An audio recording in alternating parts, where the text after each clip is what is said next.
Ya, Assalamualaikum warahmatullahi wabarakatuh. Selamat pagi semuanya. Waalaikumsalam warahmatullahi wabarakatuh. Selamat pagi. Baik. Terima kasih telah menyempatkan waktu untuk bisa hadir pada KKP kita pada hari ini. Dikarenakan kemarin hanya satu orang yang datang yang kita melanjutkan. Kemudian sebelum kita membawakan KKP pada hari ini, saya ingin membacakan doa terlebih dahulu. Bagi yang saya akan membacakan doa menurut ajaran agama Islam. Untuk agama yang lain silakan menyesuaikan. Auzubillahi minasyaitonirrajim. Bismillahirrahmanirrahim. Ya Allah Tuhan kami, pada hari ini kami melaksanakan KKP ya Allah. Ya Allah Tuhan kami, lancarkanlah kegiatan kami pada hari ini. Semoga apa yang dialami oleh salah satu anggota kami bisa diselesaikan dengan dalam dinamika kelompok ini. Ya Allah Tuhan kami, lancarkanlah kegiatan kami pada hari ini. Rabbana atina fid dunya hasanah wa fil akhirati hasanah wa qina adzabannar. Alhamdulillahirabbil alamin. Ya, selanjutnya sebelum kita memulai KKP pada hari ini, izinkan saya menjelaskan terlebih dahulu pengertian dari KKP. Jadi KKP itu adalah salah satu layanan yang membahas traumatik yang ada di dalam anggota kelompok. Dimana tujuannya adalah untuk meminimalisir masalah-masalah yang ada di anggota kelompok tersebut, di anggota kelompok kita.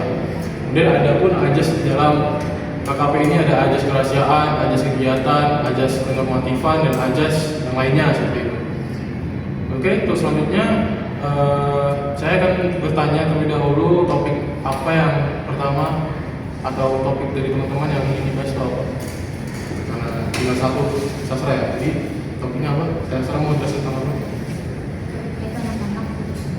Anak-anak putus sekolah. Baik, karena dikarenakan hanya sastra yang kemarin yang tidak datang, jadi urutannya juga hanya satu, jadinya urutannya adalah satu, anak-anak putus sekolah. Jadi mungkin itu saja, langsung saja kita tanyakan kepada sastranya ya terkait anak-anak putus sekolah tadi. Jadi menurut sastra, bagaimana kronologi satu masalah yang dihadapi oleh sastra terkait yang sudah dibilang tadi? Silakan. Menurut saya, dari pengalaman saya lihat di dunia, anak-anak putus sekolah ini banyak terjadi karena dari keterbelakangan, bisa jadi dari keterbelakangan ekonomi, atau bisa jadi dari perilaku sendiri yang menyebabkan, ya misalnya ambil di luar nikah menyebabkan dia putus sekolah. Saya kembali ke belakang. Baik, dari cerita singkat tadi dapat diketahui bahwa masalahnya adalah anak-anak dari kalangan yang ekonomi yang tidak mumpuni gitu ya. Jadi faktor penyebab dari anak-anak itu sudah terlihat juga. Mungkin ada tambahan lain selain itu sastra dari segi ekonomi? Kalau dari segi ekonomi, mungkin karena kekurangan orang tua itu nggak sanggup menyekolahkan, jadi mereka lebih memilih sekolah sekarang sama orang tua. Jadi dari pengalaman yang dialami oleh sastra ini hanya di bagian ekonomi saja. Kita sudah tahu faktor penyebabnya karena tadi di sekeliling sastra itu ada anak-anak putus sekolah dikarenakan memang keluarganya tidak mampu dalam segi hal ekonomi. Jadi saya akan bertanya kepada teman-teman di sini, solusi apa yang bisa kalian tawarkan kepada masalah yang dihadapi oleh sastra? Silakan Pepe. Terima kasih. Saya memberikan solusi atas permasalahan yang disebutkan oleh sastra tadi. Mungkin bisa aja kayak, kan sekolah-sekolah ini ada yang nggak bayar gitu kan, kayak negeri. Nah, misalkan cari sekolah yang nggak bayar supaya nggak jadi putus sekolah, atau kalau emang nggak bisa juga, ya dia bisa belajar otodidak di rumah. Terima kasih. Baik. Karena itu bisa dikat ya. Topi, bilang topi. Topi Tadi lu kan bukan? ada tapi masa yang Pakai aja topi, gimana? nggak tahu lagi kita selama ini kan nggak pakai topi.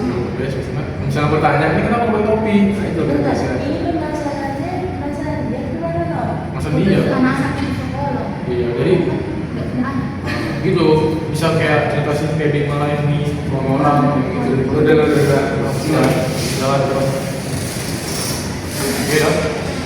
Mas Kornes. Kuat. Oke.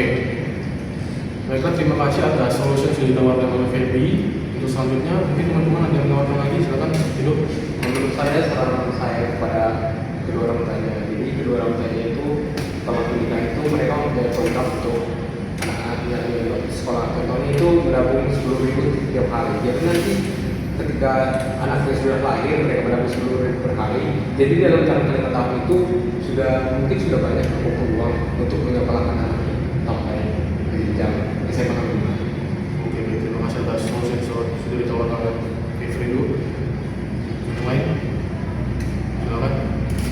Mungkin dari yang kita tahu kan banyaknya juga program dari pemerintah ada juga beasiswa yang bisa diambil gitu ya. Udah sekarang kok sekarang dari SD, SMP, SMA.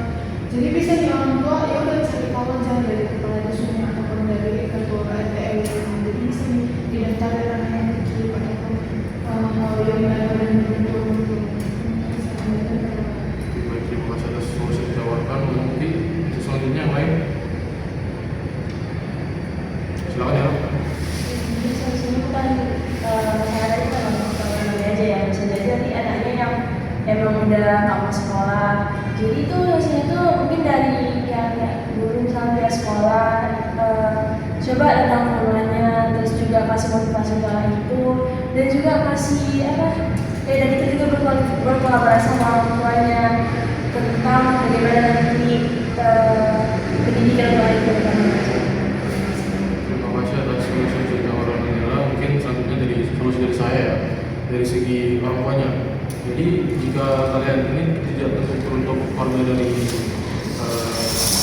orang yang kita rasa juga, untuk semuanya mungkin solusi dari saya adalah tidak membuat anak dulu jikalau emang ekonomi tidak stabil.